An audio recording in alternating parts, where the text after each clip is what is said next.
الحمد لله رب العالمين والصلاة والسلام على أشرف الأنبياء والمرسلين وعلى آله وصحبه ومن تبعهم بإحسان إلى يوم الدين أما بعد.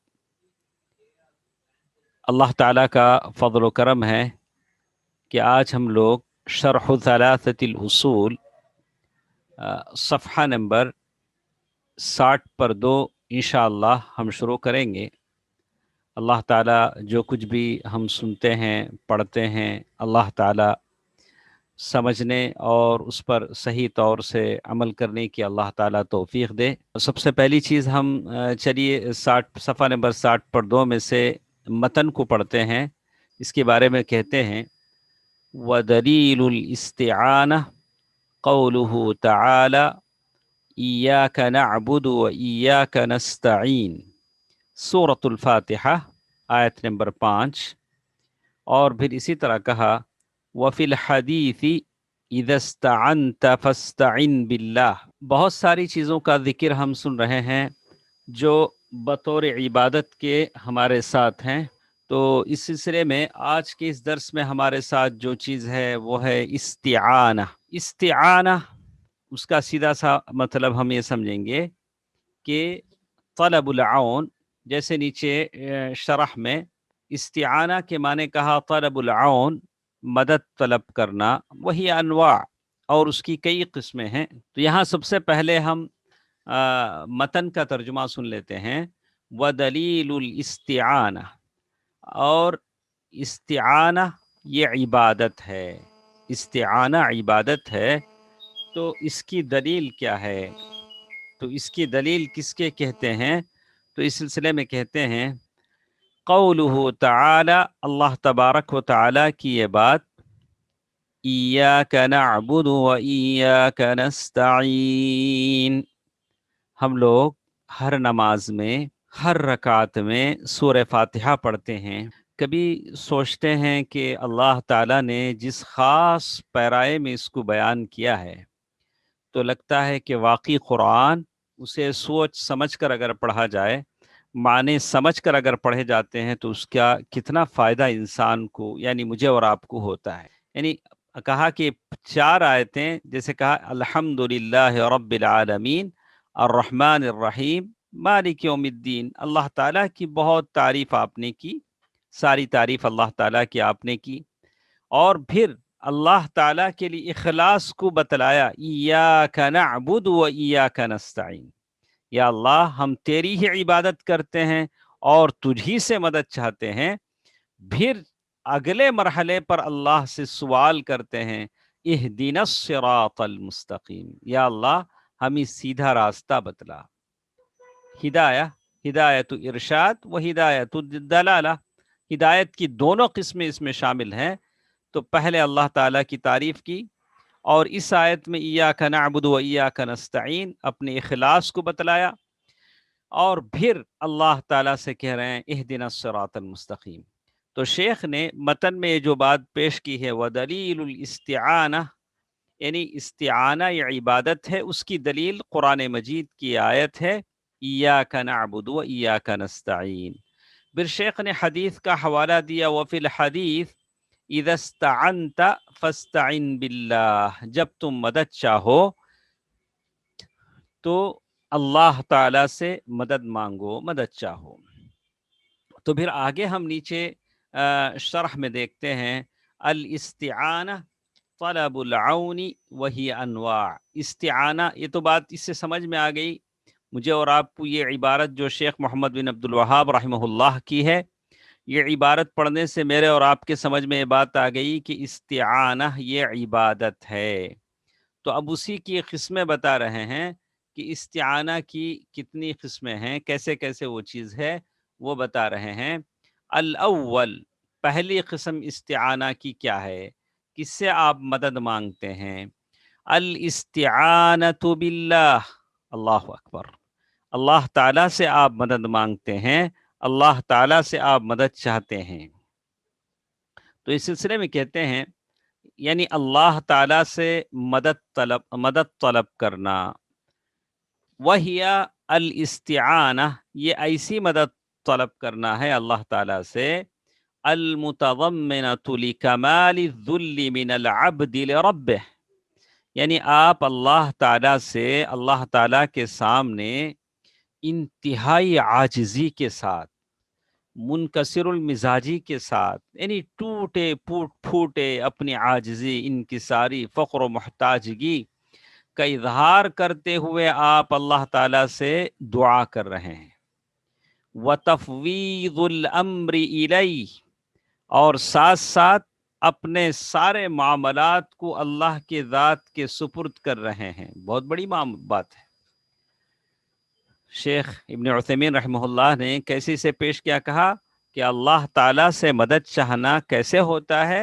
الاستعانۃ المتضمنہ لکمال الذل من العبد لربہ، یعنی انتہائی عاجزی کے ساتھ، منکسر المزاجی کے ساتھ، اور پھر اپنے سارے معاملات کو اللہ کے حوالے کرتے ہوئے، تفویض الامر الیہ، سارے معاملات کو آپ اللہ تعالیٰ کے حوالے کر رہے ہیں، وہ اعتقاد، اور اس بات کا عقیدہ بھی آپ کے دل میں ہے۔ کیا بات کا عقیدہ ہے؟ بھروسہ ہے۔ کون سا بھروسہ آپ کے دل میں ہے؟ کہ اللہ تعالیٰ کی جو ذات ہے وہ کافی ہے، میں اس کے اوپر سپرد کر رہا ہوں، وہ سارے معاملات سنبھال لے گا۔ وَهَذِهِ لَا تَكُونُ إِلَّا لِلَّهِ تَعَالَى، اور یہ کام اللہ تعالیٰ ہی کر سکتا ہے۔ جس ذات پر میں بھروسہ کر رہا ہوں وہ ذات ایسی ہے جو سارے معاملات کو سنبھال لینے کے لیے کافی ہے۔ دیکھیے، وَاعْتِقَادُ کفایتہ، یعنی اس بات کا اعتقاد میرے دل میں ہے، اس بات کا بھروسہ میرے دل میں ہے، اللہ تعالیٰ کافی ہے، وافی ہے۔ وَهَذِهِ، اور اس طرح کا بھروسہ، لا تکون الا للہ تعالی، یہ صرف اللہ تعالیٰ ہی سے ہو سکتا ہے، کسی اور سے نہیں ہو سکتا۔ اور اس کی دلیل کیا ہے؟ تو انہوں نے کہا وَدَلِيلُهَا، یہ اللہ تعالیٰ کا قول ہے، إِيَّاكَ نَعْبُدُ وَإِيَّاكَ نَسْتَعِينُ۔ یہاں ایک چھوٹی سی بات ہے، جس کو آپ عربی نحو صرف اگر پڑھتے ہیں تو یہ چیز آپ کی سمجھ میں آئے گی۔ تو یہاں شیخ اسی کا، اس لیے کہ یہ ساری باتوں میں عربی زبان کا بھی بڑا عمل دخل ہوتا ہے۔ جب تک عربی زبان کو آپ اور ہم اچھی طرح نہیں سمجھیں گے تو اس کی جو خوبیاں ہیں اس سے ہم فائدہ نہیں اٹھا سکیں گے۔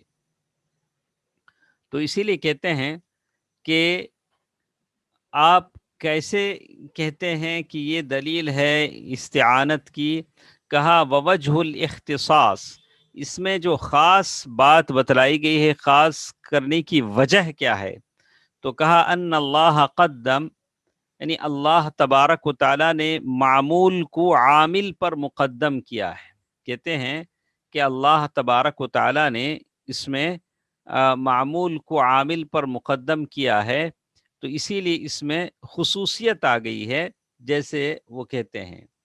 کیسے خصوصیت آ گئی ہے؟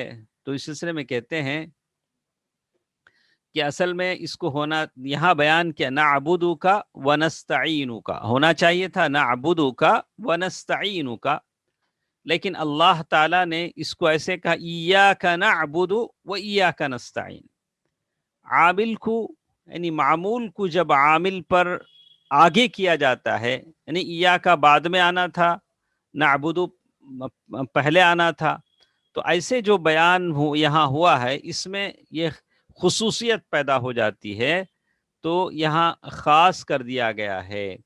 اور لغت وہ قاعدہ جس میں قرآن میں لایا گیا ہے، اس چیز کے رو سے معلوم ہوتا ہے کہ پہلے جو معمول کو عامل پر جو مقدم کیا گیا ہے اس سے اختصاص کا فائدہ ہوتا ہے۔ جیسے کہا وقاعدۃ اللغہ التی نزل به القرآن، قرآن جس میں نازل ہوا ہے عربی زبان، اس کا قاعدہ یہ بتاتا ہے ان تقدیم ما حقہ التاخیر یفید الحصر والاختصاص، وعلى هذا يكون صرف هذا النوع لغير الله تعالى شركا۔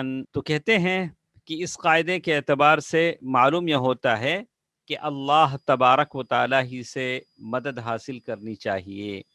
اگر کوئی غیر اللہ سے یعنی اللہ کے علاوہ کسی اور مخلوق کے لیے خاص کرنا یا اس سے مدد پھیرنا چاہتا ہے تو یہ شرک اکبر ہے جو انسان کو اسلام سے باہر کر دیتا ہے، ملت سے نکال ہی دیتا ہے۔ تو اسی لیے ہم بار بار کہتے ہیں کہ وہ لوگ جو اللہ تعالیٰ کو چھوڑ کر قبروں پر، درختوں پر، مزاروں پر، زندہ ولیوں پیروں کے پیروں میں گڑ گڑاتے ہیں اور ان کے کپڑے چومتے ہیں، ہاتھ پیر چومتے ہیں، وہ ان سے مدد چاہتے ہیں، ان کی بگڑی بن جائے، کوئی کام بن جائے، یعنی نماز میں ایاک نعبد و ایاک نستعین پڑھتے ہیں لیکن دوسرے معاملے میں ایسا کرتے ہیں۔ اور اسی طرح یہ تو پہلی بات ہمارے پاس واضح ہے، صاف ہے۔ دوسری چیز ہے استعانہ کی ایک دوسری قسم جس کے بارے میں کہتے ہیں الاستعانہ بالمخلوق، یہ تو رہا الاستعانۃ باللہ، یہ تو پہلی قسم ہو گئی، اور یہ دوسری قسم ہے الاستعانۃ بالمخلوق۔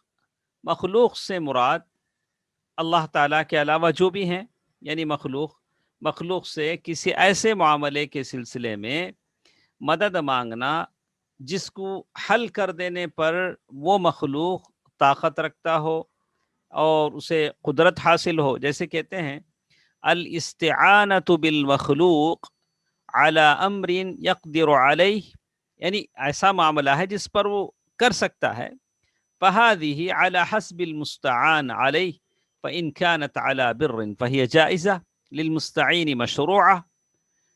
تو کہتے ہیں یہاں تک آپ اچھی طرح بات سمجھ لیں، کہتے ہیں الاستعانۃ بالمخلوق، پہلی چیز اللہ تعالیٰ سے مدد چاہنا، یہ تو اللہ تعالیٰ ہی سے ہوگا، کسی اور سے کوئی چاہتا ہے تو وہ شرک ہے اور اس کو وہ چیز ملت سے باہر کر دیتی ہے، وہ کافر ہو جائے گا۔ جہاں تک لوگوں سے مدد چاہنے کی بات ہے تو کہا کہ یہ جائز ہے، یہ یعنی جائز اور ناجائز ہونے کا فیصلہ اس چیز پر ہوگا جس کے بارے میں مدد مانگی جاتی ہے۔ یعنی کوئی شخص ہے، اسی سیدھا سادہ آپ سمجھنا چاہیں گے تو کہیں گے کہ ایک شخص ہے، اپاہج ہے لیکن مسجد میں جا کر نماز پڑھنا چاہتا ہے، تو آپ اس کے لیے انتظام کر سکتے ہیں، آٹو کا انتظام کر سکتے ہیں، پیسے آپ دے سکتے ہیں، وہ جائے گا، جا کر جماعت کے ساتھ نماز پڑھے گا، اللہ تعالیٰ آپ کو بھی ثواب دے گا، اسے بھی ثواب دے گا۔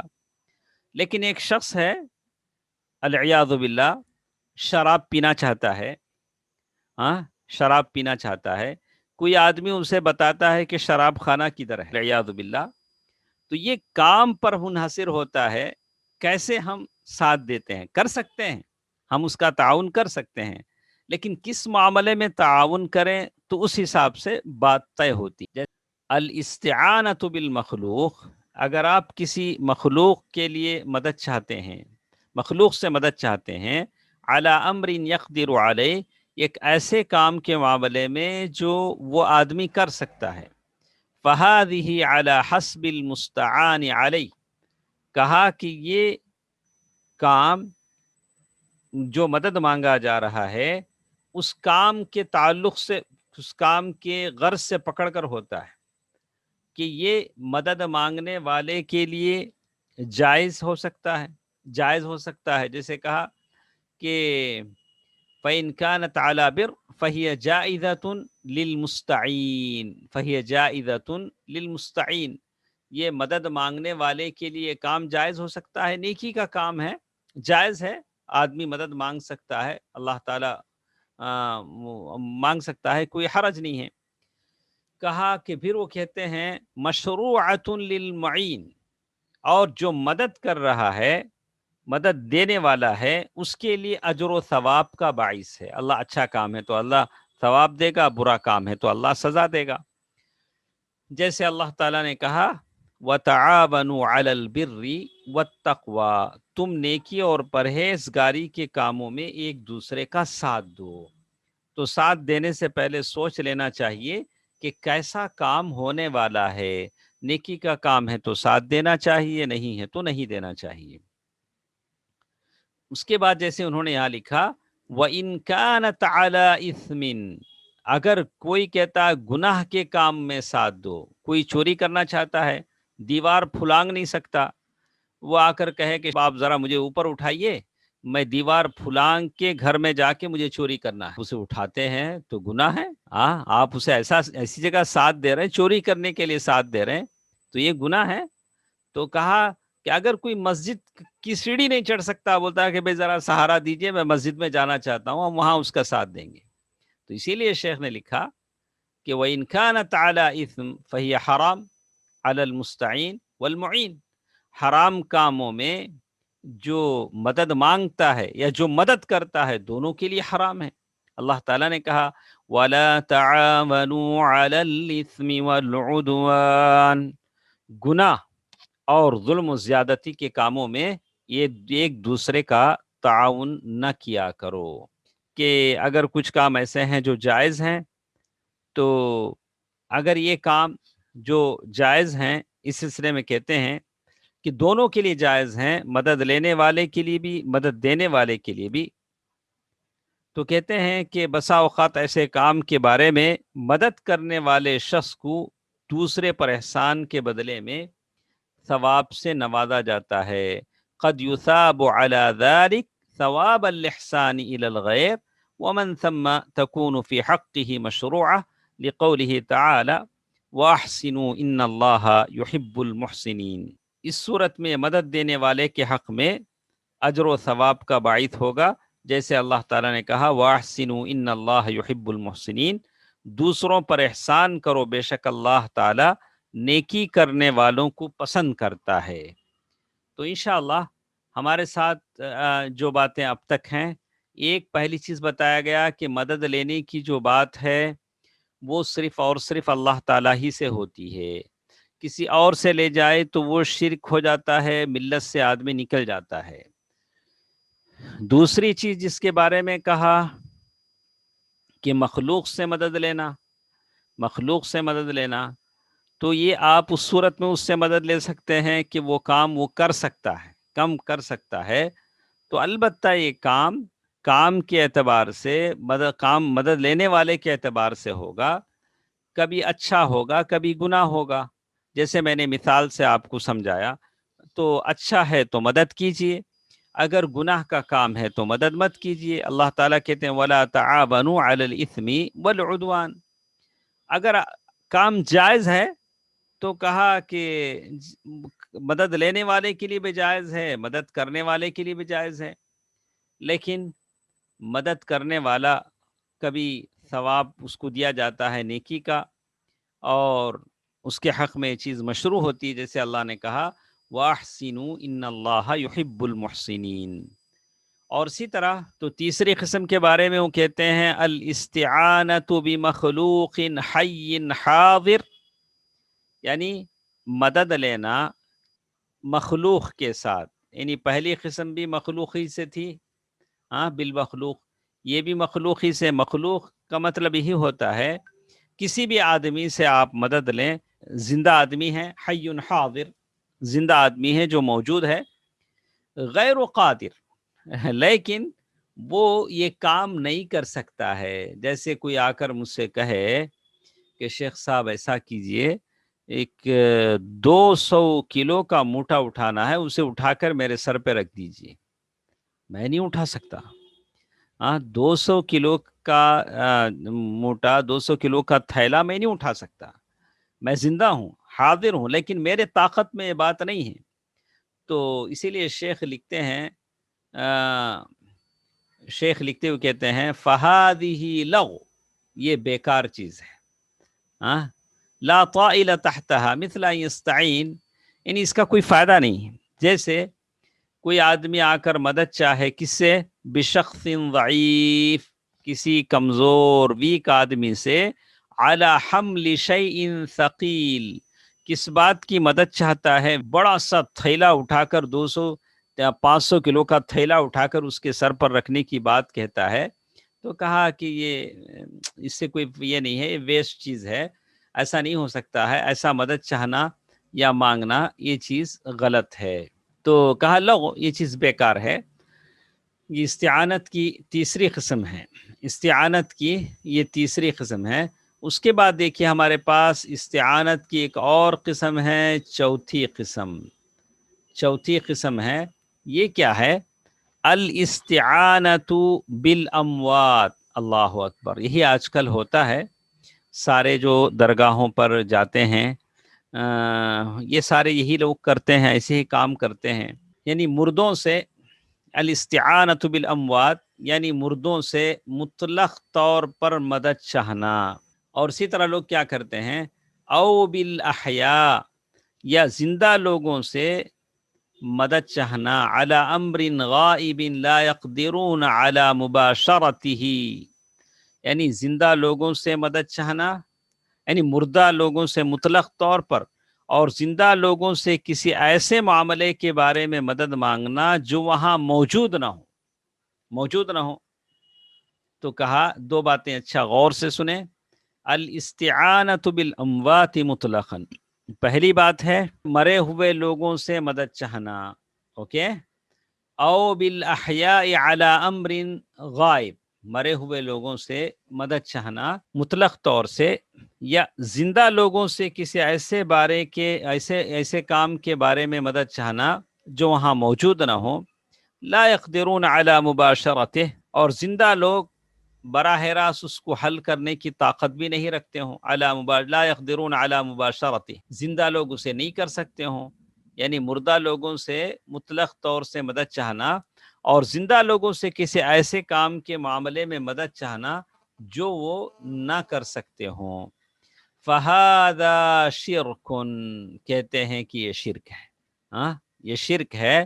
لأنه لا يقع الا من شخص يعتقد ان لهؤلاء تصرفا خفيا في الكون. شیخ لکھتے ہیں یہ ایسا شخص کر سکتا ہے جو یہ عقیدہ رکھتا ہے کہ ان لوگوں کو کائنات میں اپنی مرضی سے چپکے معاملات الٹ پھلٹ کرنے کا حق ہے.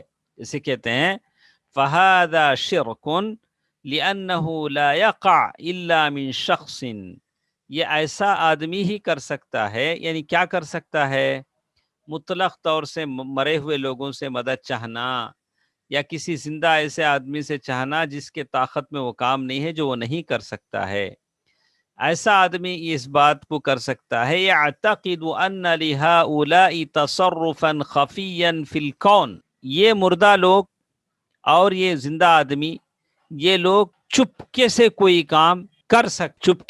کام کر سکتے ہیں، الٹ پلٹ یہ کام کرتے رہتے ہیں. اس بات کا عقیدہ رکھنے والا ہی ایسا کام کرتا. تو میں سارے لوگوں سے کہوں گا کہ آج ہم لوگ نام نہاد مسلمانوں کو دیکھ رہے ہیں کہ یہی سارے کام وہ لوگ کرتے ہیں. یہی سارے کام کرتے ہیں کہ قبروں پر جاتے ہیں، مزاروں پر جاتے ہیں، اور ان کا عقیدہ ہے کہ یہ قبر والا کچھ الٹ پھیر کر سکتا ہے. یہ قبر میں جو ہے موجود ہے الٹ پھیر کر سکتے ہیں اور ان کی بیماریوں کو کم کر سکتے ہیں، العیاذ باللہ ان کی مشکلات کو حل کر سکتے ہیں. اس طرح کا عقیدہ ہے. یہی چیز ہے الاستعانت بالاموات مطلقاً، اسی کا معنی ہے شرک ہے. تو اسی طرح پانچویں چیز جس کے بارے میں کہتے ہیں الاستعانہ بالاعمال، پانچویں چیز کے بارے میں شیخ لکھتے ہوئے بتاتے ہیں مدد کی ایک پانچویں شکل، استعانہ کی پانچویں شکل ایسی ہے، آپ ایسے اعمال سے، ایسی حالتوں سے مدد چاہیں جو اللہ تعالیٰ کو محبوب ہو. وَهَذِهِ مشروعہ، یہ جائز ہے، یہ جائز ہے. اللہ تعالیٰ نے اس کا حکم دیا ہے وَاسْتَعِينُوا بِالصَّبْرِ وَالصَّلَاةِ، تم مدد چاہو کس سے؟ نماز سے اور صبر سے. تم مدد چاہو، جیسے اللہ تعالیٰ نے اس آیت میں کہا کہ تم مدد چاہو استعینوا بالصبر، صبر سے اور نماز سے. تو جیسے میں نے کہا کہ پانچویں قسم مدد چاہنے کی یہ ہے کہ آپ ایسے کاموں سے، ایسی حالتوں سے جو اللہ تعالیٰ کو پسند ہیں آپ مدد چاہ سکتے ہیں، اور یہ چیز جائز ہے. استعینوا بالصبر والصلاۃ. آگے چل کر لکھتے ہیں وقد استدل المؤلف رحمه الله تعالى للنوع الأول بقوله تعالى إياك نعبد وإياك نستعين. اس کتاب کے لکھنے والے شیخ محمد بن عبد الوہاب رحمہ اللہ نے استعانہ مدد مانگنے کی پہلی قسم اللہ تعالیٰ کے ساتھ جو خاص ہے، اس کے ثبوت میں اللہ تعالیٰ کی اس فرمان سے دلیل لی ہے، ایاک نعبد و ایاک نستعین، اے الہی ہم تیری ہی عبادت کرتے ہیں اور تجھی سے مدد مانگتے ہیں. اور رسول اللہ صلی اللہ علیہ وسلم نے احادیث میں بھی فرمایا، عبداللہ ابن عباس رضی اللہ تعالیٰ عنہ کو نصیحت کرتے ہوئے اللہ کے نبی صلی اللہ علیہ وسلم نے فرمایا، اذا استعنت فاستعن باللہ، اگر تم مدد چاہو تو صرف اور صرف اللہ تعالیٰ سے مدد چاہو. حدیث صحیح ہے، حدیث صحیح ہے. تو اس سلسلے میں کہتے ہیں یہ ساری باتیں آج کی اس درس میں ہمارے ساتھ تھیں استعانہ کے تعلق سے. استعانہ کے تعلق سے اس کی کتنی قسمیں ہم نے پڑھی، اس کو آپ یاد کر لیں، اچھی طرح ذہن میں بٹھا لیں، پھر اپنے معاشرے پر نظر دوڑائیں کہ آپ کے معاشرے میں کتنے لوگ ایسے ہیں ان کا مدد چاہنا، جو وہاں جاتے ہیں قبروں کے پاس، درگاہوں کے پاس، کس قبیل میں آتا ہے، یعنی کس سیکشن، کس ٹائپ کا ان کا مدد چاہنا ہے، آپ اچھی طرح سمجھ سکتے ہیں. اسی حساب سے ہمارا ان کے ساتھ فیصلہ ہوتا ہے. تو اسی طرح ایک اور چیز ہمارے ساتھ ہے صفحہ نمبر 60 پر 3 پر. تو ساری عبادتوں کو آپ تفصیل سے لکھیں کہ عبادتیں آپ کے ساتھ اب تک کتنی ہوئیں. تو اس میں ایک اور چیز ہمارے ساتھ ہے، وَدَلِيلُ الْإِسْتِعَاذَةِ قَوْلُهُ تَعَالَى قُلْ أَعُوذُ بِرَبِّ الْفَلَقِ، سورة الفلق آیت نمبر 1، وَقُلْ أَعُوذُ بِرَبِّ النَّاسِ، سورة الناس. شیخ محمد عبد الوہاب رحمہ اللہ فرماتے ہیں استعاذہ کے معنی ہیں پناہ طلب کرنا، پناہ طلب کرنا. استعاذہ اور استعانہ میں کیا فرق ہے؟ یہ تو پناہ طلبی، پناہ مانگنا ہے. استعانہ کا معنی کیا ہے؟ یہ پناہ مانگنا، پناہ مانگنا وہ مدد مانگنا. استعاذہ پناہ مانگنا، طلب کرنا. اس سلسلے میں قرآن مجید کی یہ دلیل ہے، قل اعوذ برب الفلق، اے نبی کہہ دو کہ میں صبح کے پروردگار کی پناہ مانگتا ہوں. قل اعوذ برب الفلق. اسی طرح اللہ تعالیٰ نے اور ایک جگہ بھی ارشاد فرمایا، قل اعوذ برب الناس، اے نبی کہو میں انسانوں کے رب کی پناہ مانگتا ہوں. کیا بولیں گے اس کو انگریزی میں؟ Ask refuge. ہاں، پناہ مانگنا مطلب ریفیوج جسے پناہ مانگنے کے الفاظ ہیں، پناہ مانگنا، میں پناہ مانگتا ہوں. تو الاستعاذہ، تو پھر اس کی شرح ہم دیکھتے ہیں شیخ کیا لکھتے ہیں. دیکھیے، الاستعاذہ یہاں سے اس کی یہ شروع ہوتی ہے، الاستعاذۃ طلب الاعاذہ، طلب کے معنی مانگنا، والاعاذہ، اعاذہ کسے کہتے ہیں؟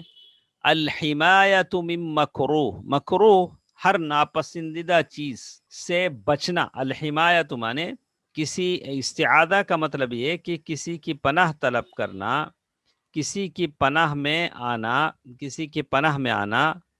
اور الاعاذہ سے مراد کیا ہے؟ کسی کی ناپسندیدہ یا تکلیف دہ چیز سے حفاظت کرنا. الحمایہ معنی حفاظت کرنا، حفاظت کرنا کس کس سے؟ مم مکروہ، کسی ناپسندیدہ چیز ہے اس سے بچنے کے لیے کسی جگہ کی پناہ لینا. فالمعیذ، تو پھر شیخ لکھتے ہیں فالمعیذ، جو شخص بھی پناہ طلب کرتا ہے وہ کیسا ہوتا ہے؟ محتمن بمن استعاذ بہ ومعتصم بہ، یعنی جو شخص پناہ مانگتا ہے اپنی برائی سے بچنے کے لیے کسی جگہ، کسی آدمی کا، وہ پوری طرح اعتماد کرنے والا ہوتا ہے، اور جس ذات سے وہ پناہ طلب کرتا ہے اس سے اس کی دلی وابستگی ہے اور پورا یقین ہے کہ اگر میں وہاں جاؤں، اس سے لگ جاؤں تو یہ ساری چیزیں ختم ہو جائیں گی، ان سارے نقصان کی چیزوں سے میں بچ جاؤں گا. جیسے کہتے ہیں طلب الاعادہ والاعادہ، اعادہ کہتے ہیں الحمایۃ من مکروہ، یعنی ساری ناپسندیدہ چیزوں سے بچنا. اور یہ جو پناہ مانگنے والا ہے بالکل یقین اس کا ارادہ ہے کہ جس سے مدد مانگ رہا ہے وہ بالکل اس کی مدد کرے گا، اور ساری چیزوں سے، اور یہ بالکل دل کا یقین بھی ہے، دل وابستگی بھی ہے، اور ساری چیزوں سے وہ بچ جائے گا. استعانہ کی کتنی قسمیں ہمارے ساتھ تھیں؟ 5. اوکے، یہ دیکھیے. اچھا، اس کی کتنے قسمیں ہیں؟ الاستعاذہ. الاستعاذہ اس کی بھی کچھ قسمیں ہیں. جیسے کہتے ہیں الاستعاذہ کی پہلی قسم دیکھیے، الاستعاذہ الاستعاذۃ باللہ تعالی وهي المتضمنة لكمال الافتقار إليه والاعتصام به واعتقاد كفايته وتمام حمايته من كل شيء حاضر أو مستقبل، صغير أو كبير، بشر أو غير بشر. ودليلها قوله تعالى قل أعوذ برب الفلق من شر ما خلق ومن شر غاسق إذا وقب. یہ پوری صورت ہے. اسی طرح قل اعوذ برب الناس ہے، ملک الناس. چلیے اس کا ہم لوگ یہ ترجمہ دیکھتے ہیں کیا اس میں چیز ہے. تو کہتے ہیں الاستعاذۃ باللہ تعالی، اللہ تعالیٰ کی ذات میں پناہ طلب کرنا. یہ استعاذہ کی وہ قسم ہے جو بندہ اپنے حقیقی معبود کے سامنے انتہائی درجے کی عاجزی کا اظہار کرتا ہے، اللہ کے ساتھ پختہ دلی اور دل جمعی کے ساتھ وابستہ ہو جاتا ہے. جیسے کہا اسے یقین بھی ہے، وہ اعتقاد کفایتی، اور اسے یقین ہے، وہ تمام حمایتی، اس کی حفاظت کا پورا یقین ہے، من کل شیء حاضر او مستقبل، وہ اس چیز سے بچے گا جو موجود ہے، اور فیوچر میں بھی کوئی چیز آئے گا تو اس سے بھی بچ جائے گا. صغیر و کبیر، چاہے وہ چیز چھوٹی ہو بڑی ہو، انسان ہو غیر انسان ہو، ساری چیزوں سے بچنے کے لیے وہ پناہ لیتا ہے. اور جس ذات سے پناہ لیتا ہے اس کے بارے میں اسے یقین ہے کہ بالکل وہ ان تمام چیزوں سے اسے بچا لے گا، جس کے دلیل قرآن ہے قل اعوذ برب الفلق من شر ما خلق. یہ دوسری آیت ہے قل اعوذ برب الناس ملک الناس الہ الناس من شر الوسواس الخناس. یہ 2 صورتیں ہمارے ساتھ ہیں.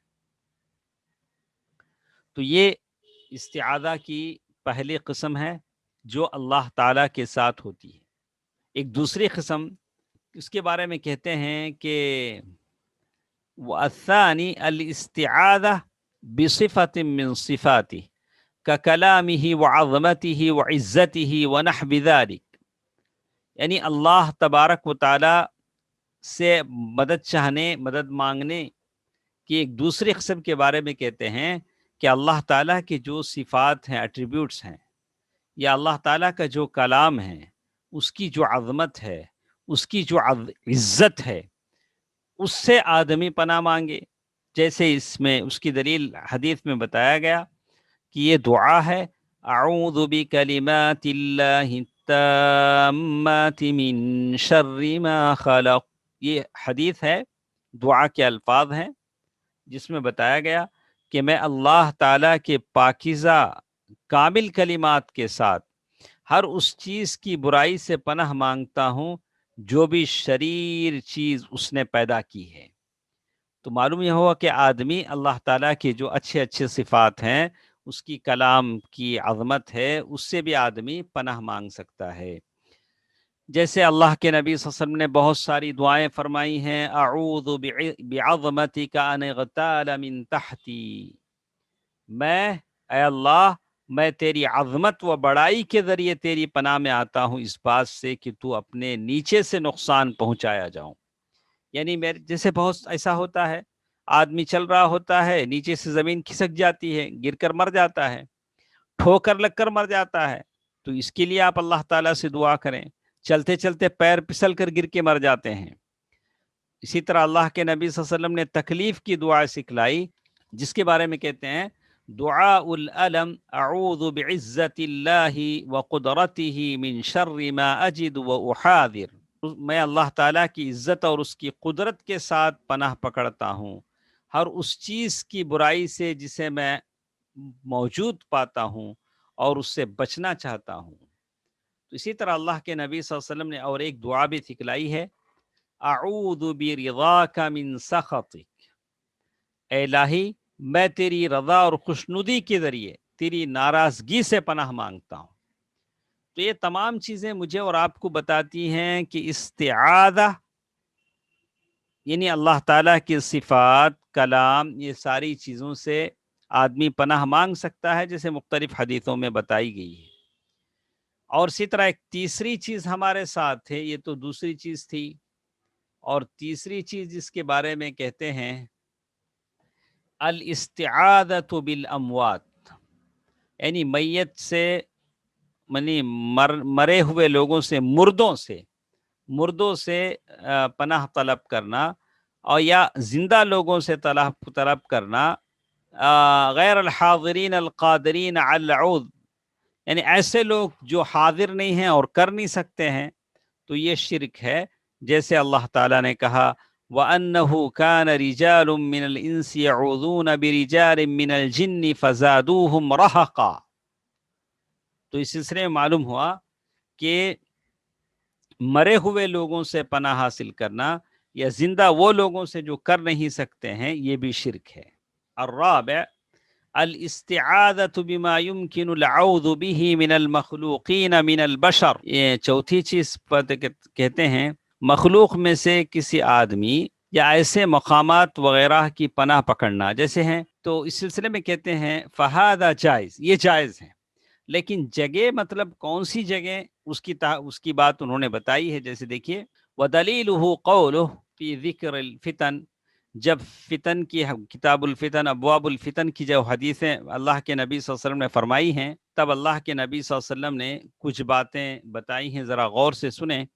اللہ کے نبی صلی اللہ علیہ وسلم نے فرمایا من تشرف لها تستشرفه ومن وجد ملجأ و معاذا فليعوذ به۔ اللہ کے نبی صلی اللہ علیہ وسلم فرمایا کہ قیامت کے قریب بڑے بڑے فتنے رونما ہوں گے، تو جو شخص بھی ان فتنوں کی جانب نگاہ اٹھا کر دیکھے گا تو یہ فتنے اس کا سامنا کرنے کے لیے پہلے سے سیدھے کھڑے ہو جائیں گے، اور جو کوئی شخص ان حالات میں کوئی پناہ گاہ یا کوئی محفوظ مقام پالے تو وہاں اپنے آپ کو محفوظ کر لے، یعنی فتنوں سے بچنے کے لیے آدمی گھر میں بیٹھ جا سکتا ہے، مسجد میں بیٹھ جا سکتا ہے، کہا کہ محفوظ کر لے۔ تو متفق علیہ، حدیث صحیح ہے۔ ہاں، وقد بین صلی اللہ علیہ وسلم هذا الملجأ والمعاذ بقوله فمن كان له ابل فليلحق بابله، اگر کسی کے اونٹ ہوں تو وہ اونٹ کی چرانے میں لگ جائے تاکہ فتنوں سے بچ جائے۔ آپ فتنے سے بچنے کے لیے جو بھی اچھا کام ہے آپ کر سکتے ہیں، مسلم کی روایت ہے۔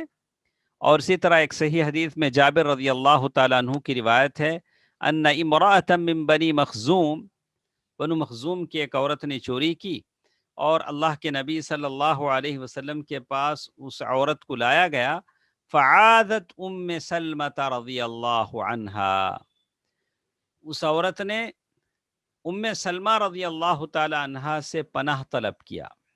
ام سلمہ رضی اللہ تعالی عنہا ام المؤمنین سے اس عورت نے پناہ طلب کیا،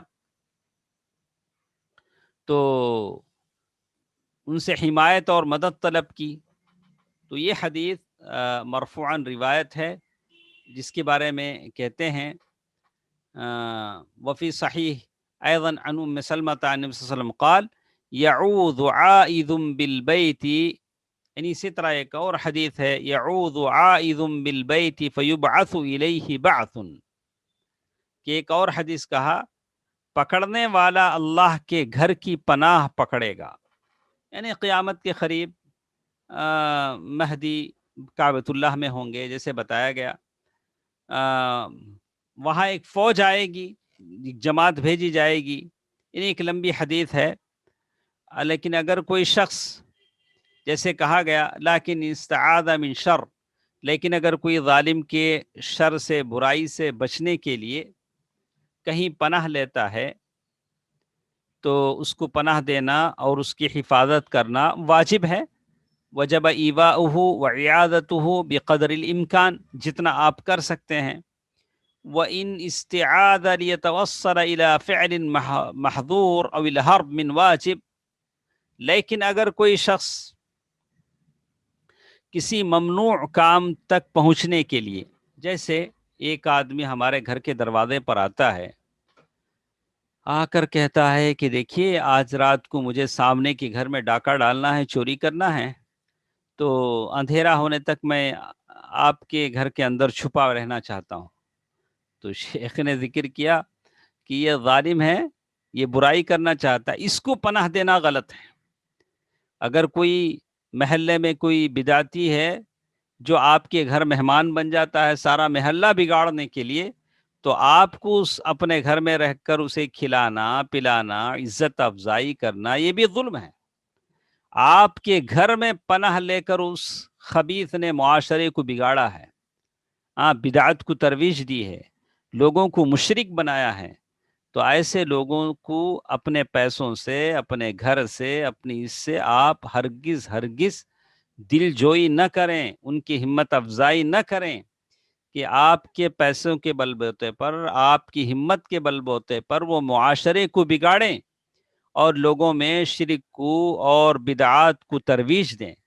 تو اگر کوئی ایسا کرتے ہیں، جیسے شیخ نے لکھا وَإِنِ اسْتَعَاذَ لِيَتَوَصَّلَ إِلَى فِعْلٍ محظور، اگر کوئی ایسے کام کے لیے وہ آپ کی پناہ طلب کرتا ہے، فعل محظور ممنوع کام ہے، اب الحرب من واجب، یا کسی واجب کام سے بھاگنے کے لیے آپ سے پناہ طلب کرتا ہے، تو ایسے شخص کو پناہ دینا حرام ہے۔ ایسے شخص کو آپ ہرگز پناہ نہیں دیں گے۔ جیسے بیوی بچوں کو پالنا واجب ہے، واجب ہے، آدمی نے شادی کر لیا ہے، بچے بھوکے ہیں، بیوی بھوکی ہے، اگر کوئی باپ اپنے بیٹے کو شادی کے بعد بھی اپنے گھر میں بٹھا لیا ہے، بیوی بچوں کے پاس بھیجتا نہیں ہے، بیوی بچے تڑپ رہے ہیں، تو یہ حرام ہے۔ آپ نے اسے اس کے واجب کے ادا کرنے سے روکے رکھا ہے۔ آپ اس کو بھیجیے، اس کی واجبات کو یاد دلائیے، بولا کہ تیرے واجبات میں سے ہے اللہ تعالیٰ کی عبادت، حقوق اللہ جہاں ضروری ہیں، حقوق العباد بھی ضروری ہیں۔ تو ایسے لوگوں کو اگر گھر میں بٹھا لینا، یا کوئی باپ اپنی بیٹی کو بٹھا لیتا ہے سالوں سال، مہینے مہینے، کب تک بٹھائے گا؟ جب تک زندہ ہے تب بٹھائے گا۔ تو بہت سارے ایسے ہیں جو اپنی بیٹیوں کو اپنے گھروں میں روک لیتے ہیں یا اپنے بیٹوں کو روک لیتے ہیں۔ ارے شادیاں اس لیے ہوتی ہیں کہ دلہا اور دلہن، شوہر اور بیوی، بچے ساتھ رہیں، خاندان آباد ہو۔ تو اسی لیے شیخ نے لکھا وَإِنِ اسْتَعَاذَ لِيَتَوَصَّلَ إِلَى فِعْلٍ محظور أَوِ الْحَرْبِ من واجب، اگر کوئی اپنے واجبات کو ادا کرنے سے بھاگتا ہے، اگر آپ ایسے آدمی کو پناہ دیتے ہیں تو یہ چیز حرام ہے۔ سبحان اللہ۔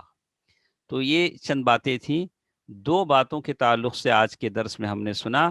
پہلی بات ہمارے ساتھ تھی الاستعانہ۔ الاستعانہ عبادت ہے، اس کی ساری قسمیں میں نے آپ کے سامنے بیان کیا۔ ایک دوسری چیز ہمارے ساتھ تھی استعاذہ، یہ بھی عبادت ہے، اس کی قسمیں آپ نے اور ہم نے پڑھا۔ اس کو تفصیل سے اور ایک بار آپ پڑھ لیں انشاءاللہ۔ میرے اس بولنے میں، سمجھانے میں کوئی کمی بیشی ہو گئی ہو تو آپ کو دوبارہ پڑھنے سے اللہ تعالیٰ سمجھ دے دیں گے۔ اللہ تعالیٰ ہیں جو ہر مشکل کو آسان کرتے ہیں۔ ہم جو بھی کہتے ہیں اللہ تعالیٰ مجھے اور آپ کو سب سے پہلے اس پر عمل کرنے اور صحیح بات سمجھنے کے اللہ تعالیٰ توفیق دے۔ اللہم ارنا الحق حقا وارزقنا اتباعہ وارنا الباطل باطلا وارزقنا اجتنابہ۔ اللہ تعالیٰ مجھے اور آپ کو حق کی شکل میں بتلائے اور اس کے اتباع کی توفیق دے، باطل سے مجھے اور آپ کو بچنے کی توفیق دے، آمین۔ سبحانك اللهم ربنا وبحمدك أشهد أن لا إله إلا أنت أستغفرك وأتوب إليك والسلام عليكم ورحمة الله وبركاته.